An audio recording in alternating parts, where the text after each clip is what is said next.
Welcome back. All right, today we're going to talk about implicit differentiation. So far we've been doing things explicitly. And what I mean by that is y has been in terms of x. So we've had y equals, let's say x squared plus e to the x, something like that, where all of our variables are with respect to x. But we can also differentiate if we have in terms of any variable. We just have to kind of use this technique called implicit differentiation, and then that's how we can find the answer. All right, so we can have any variable in there we want. It doesn't just have to be in terms of one variable.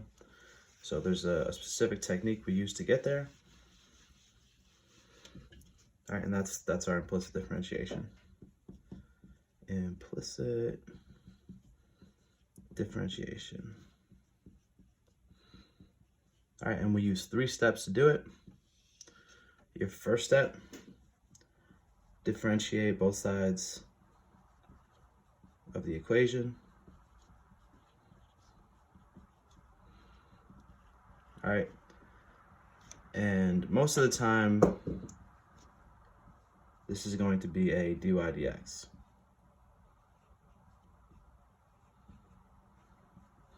All right, and you'll see what that means when we get an example. But then we're going to isolate whatever that term is. So let's keep it in terms of dy dx. So we want to get all of those on one side because this is the derivative and this is what we want to solve for. And then we're going to solve for dy dx. Let's get into a few examples. All right, here's our first example here.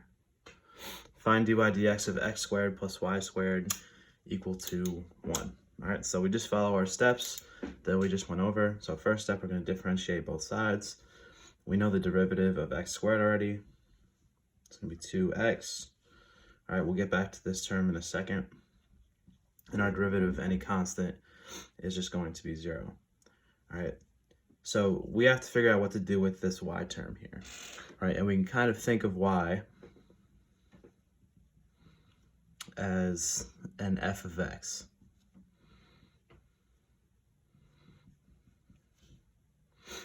And use chain rule. And what do I mean by that? So we want to find your derivative of your outside, bring down the 2, and then you just have a 2y. But then we have everything with respect to x, and that's what we mean here when we have our dx down there. All right, so our derivative of the inside of this y term is going to be dy over dx. All right, we don't need that for our x term necessarily. All right, we just need it because it's with respect to x. All right, but anytime we do it for a different variable that's not x, we need to include this piece of it right here. All right, and then from there, we have to isolate our dy dx. That was step 2. So I would bring the 2x to the other side. 2y dy over dx is equal to negative 2x. All right, step 3, solve for our dy dx. So dy dx is equal to negative 2x over 2y, or is equal to negative x over y. And that's how you would find the derivative of x squared plus y squared is equal to 1, your basic unit circle.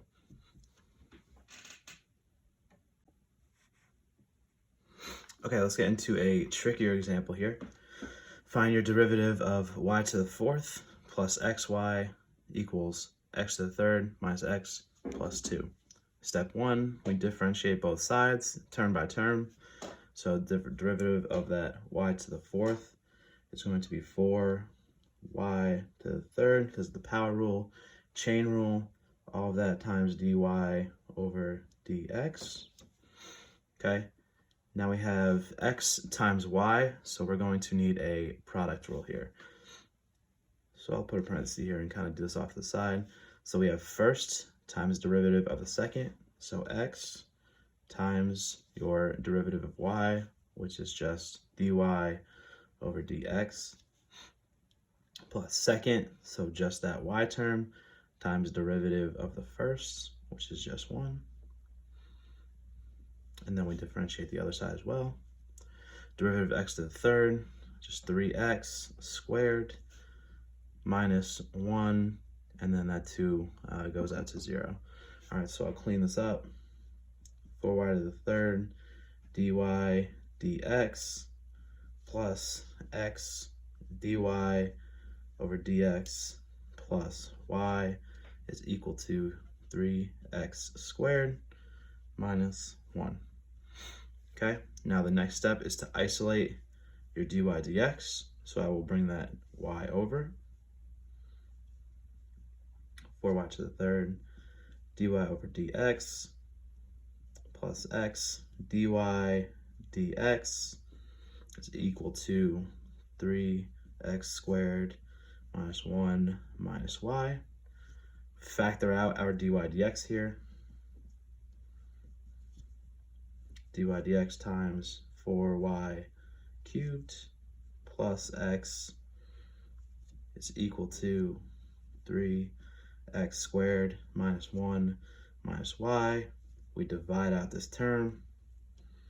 Dy dx is equal to 3x squared minus 1 minus y, all over 4y to the third plus x. And that would be my answer for that example. Boom. All right, so our last example here, we want to find the slope of the tangent line of this line, x times y plus x squared y squared equals 5 at the coordinate 2, 1. So we start this off the same way. Finding the slope of the tangent line is just finding the derivative at that point. But now instead of an x to plug in, we have an x and a y to plug in. All right, so we differentiate both sides just like we did prior. So we have first times derivative of the second, x times dy over dx, plus second times the derivative of the first, y times 1. We do a product rule again for our x squared y squared. First times derivative of the second, x squared times 2y dy dx plus second y squared times derivative of the first, so that is just 2x, and that is all equal to 0. Derivative of any constant is 0.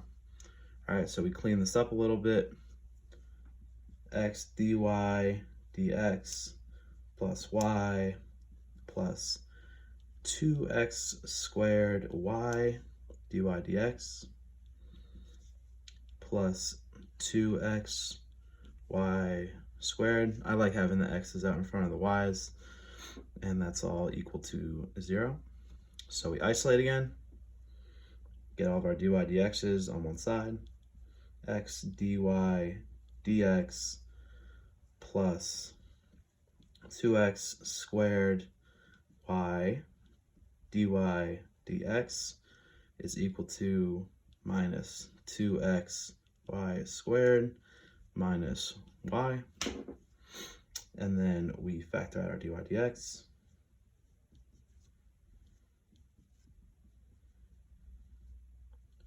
X squared y is equal to negative 2x y squared minus y. So our derivative is equal to minus 2xy squared minus y over x plus 2x squared y. All right, so from here, right, here's our derivative. We need to find the slope of the tangent line, right? So I'll kind of block this side off over here to do that. So we plug in our x coordinate, our y coordinate, and that will give us dy dx at that point, which would be the slope of the tangent line. So negative 2 times 1 squared minus y, so minus 1. All of that over 2 plus 2 times 2 squared times 1. So up top, that would give you negative 4, right, minus 1. And all of that would be over 2 plus 8. So you would have negative 5 over 10, or negative 1/2, right? And that would be your slope of the tangent line at the point 2, 1.